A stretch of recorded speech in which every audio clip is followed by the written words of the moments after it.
నమస్కారం. నేను చందు. నిష్క్రమణ చాలా విషయాల్లో ఇక చాలు అని గ్రహించడం వివేకవంతుల లక్షణం.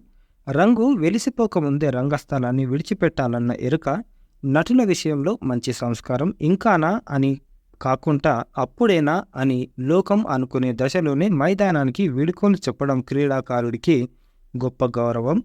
నీడ తనకన్నా పొడుగైపోతుంటే పొద్దు వాటారుతుందని గుర్తుపట్టడం ప్రతి మనిషికి ఒక అవసరం. ఉద్యోగ బాధ్యతల వంటి వృత్తిపరమైన సందర్భాల్లో సృజనాత్మక ప్రక్రియలకు చెందిన ప్రవృత్తి విషయంలో విరమణను ఒక మజిలీగా స్వీకరించే వారికి మనసులో ఘర్షణకు తావుండదు. వారు జీవితాన్ని యథాతథంగా అంగీకరిస్తారు, ప్రతి క్షణాన్ని ఆస్వాదిస్తారు. ఆరాటం ఆగిపోగానే ఆనందం మొదలు కావడం అలాంటి వారి విషయంలో గొప్ప అనుభవం. అది జీవితాన్ని నిర్లక్ష్యం చేయడం కాదు, స్వీయ వాస్తవిక స్థితికి అంటే సెల్ఫ్ యాక్చువలైజేషన్ వాస్తవిక స్థితికి చేరుకోవడం అంటాడు మాస్లో అనే సైకాలజిస్ట్, మానసిక శాస్త్రవేత్త. ఆ తరహా ఉన్నత వ్యక్తిత్వం రాత్రికి రాత్రి వరించదు.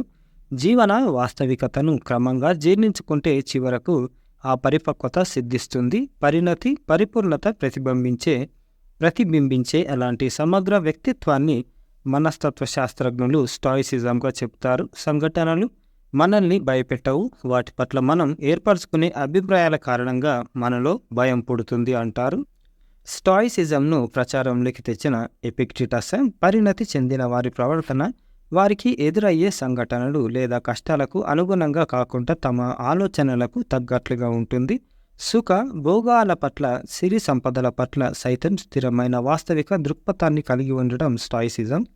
ఏ విషయంలోనైనా సరే ఇంతే సమగ్రతతో సంతృప్తికరమైన జీవనశైలితో మనుగడ సాగించే వ్యక్తులకు ఇక చాలు అని ముగించడం చాలా తేలికైన విషయం. కరతాళ ధ్వనులు మారుమోగే రంగస్థలాల నుంచి, జయ జయ ధ్వానాలు ప్రతిధ్వనించే క్రీడా మైదానాల నుంచి, జిలుగు వెలుగుల వెండితెర వైభవాల నుంచి, మీరింకా ఎంతో రాయాలి అని ఆశించే అభిమానుల ఆకాంక్షల నుంచి ఇక చాలు అంటూ వీడుకోలు గైకొని చిరునవ్వుతో సాగిపోవడం ఒక అద్భుతమైన వేడుక. జీవితానికి అది విలువైన కానుక.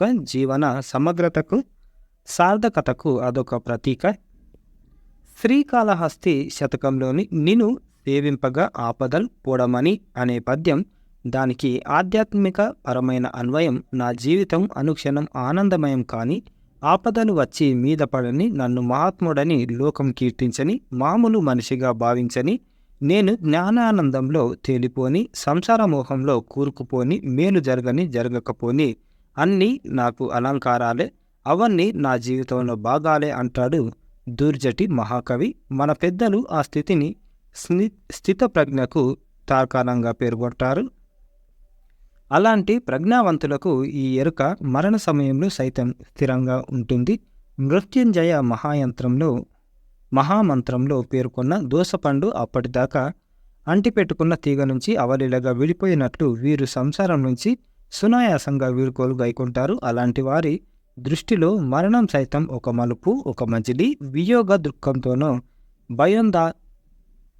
భయాందోళనలతోనో అంటే దానికి సంబంధించిన ఆందోళనలతోని కాక గడిచిన జీవితానికి గర్వంతో కృతజ్ఞతతో నమస్కరిస్తూ అరుగుచున్నాడు శ్రీనాథుడు అమరపురికి అన్నంత టీవీగా ఉందగా ఇక చాలు అంటూ సంతృప్తిగా సాగిపోవడం ఉదాత్త సన్నివేశం. మనిషి ఎంత గొప్పగా బ్రతికాడో చెప్పాలంటే మరణాన్ని గమనిస్తే చాలదు అని ఎర్రాప్రగడ రామకృష్ణ గారు రాసిన అంతర్యామి ఇది నిష్క్రమణ.